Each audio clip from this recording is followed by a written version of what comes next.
বিসমিল্লাহির রহমানির রহিম। প্রিয় দর্শক, আজকের ভিডিওতে আমরা জানব একটি অত্যন্ত হৃদয়স্পর্শী ঘটনা।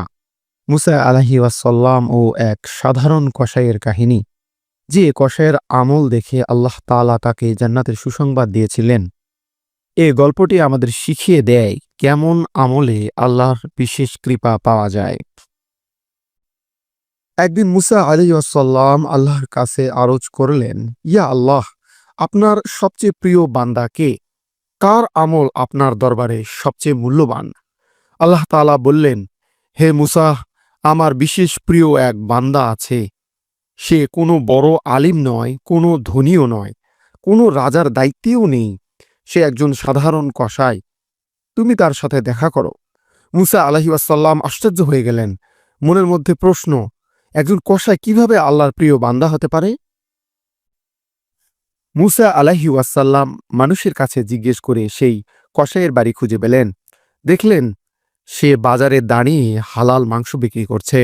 অত্যন্ত নরম ব্যবহার, গ্রাহকের সাথে সুন্দর আচরণ, হাসি মুখে সেবা। কিন্তু তাতেই তো একজন আল্লাহর প্রিয় বান্দা হওয়ার কারণ বোঝা যায় না। দিন শেষে কসাই মুসা আলাইহি ওয়াসাল্লামকে বললেন, গৃহে চলুন, আমি আপনাকে আপ্যায়ন করব।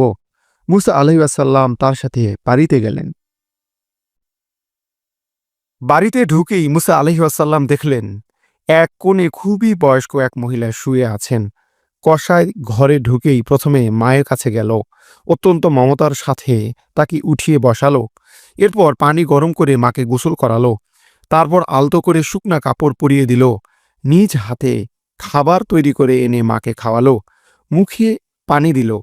অন্য কোনো কাজের আগে, নিজের আরাম দেখার আগে মাই ছিল তার দুনিয়ার প্রথম অগ্রাধিকার। এ দৃশ্য দেখে মুসা আলাইহিস সালাম রীতিমতো অবাক হয়ে গেলেন। মায়ের সেবা এত ভালোবাসা দিয়ে আজকাল অনেক সন্তানও করে না। কসাই যখন মাকে খাওয়াচ্ছিল, তখন বৃদ্ধা মা অত্যন্ত দুর্বল কণ্ঠে বললেন, আল্লাহ তোমাকে জান্নাত দান করুক আমার ছেলে। এ দোয়া শুনে মুসা আলাইহিস সালামের হৃদয় কেঁপে উঠল। কসাই উত্তরে কিছুই বলল না, খুব স্বাভাবিকভাবে বিনয় নিয়ে মায়ের সেবা করতেই লাগলো। গোসল করানো, পরিষ্কার করা, খাওয়ানো সবই সে নিজের হাতেই করত। তারপর মাকে শুইয়ে দিয়ে কপালে চুমু খেল। একটি মুহূর্তের জন্য রাগ বা বিরক্তি কোনো আচরণই মুসা আলাইহিস সালাম দেখলেন না। মায়ের দোয়া শেষ হওয়ার সাথে সাথে মুসা আলাইহিস সালামের মনে আল্লাহর বাণী ভেসে উঠল। তিনি বুঝলেন আল্লাহ কেন বলেছেন, এ কসাই আমার প্রিয় বান্দা। মুসা আলাইহিস সালাম কসাইকে বললেন, তুমি প্রতিদিন মায়ের জন্য এভাবে করো? কসাই বলল, হ্যাঁ। হে আল্লাহর বান্দা, আমার মা ছাড়া আমার আর কেউ নেই। আমি যদি তাকে সেবা না করি তবে কে করবে? মুসা আলাইহিস সালাম বললেন, তোমার মায়ের দোয়াই হলো তোমার জান্নাতের চাবি। প্রিয় দর্শক, এ ঘটনা থেকে আমরা কি শিখলাম? এক, বৃদ্ধ মা বাবার খেদমত জান্নাতের সরাসরি পথ। একবার মা দোয়া করলে সে দোয়ায় আপনাকে জান্নাতে নিয়ে যেতে পারে। দুই, হালাল উপার্জন আল্লাহর কাছে অত্যন্ত প্রিয়। কসাই কঠোর পরিশ্রম করে হালাল রুজি করত। তিন, কোনো ছোট পেশা নেই, হালাল কাজ করলে যে কোনো পেশায় বরকতময়।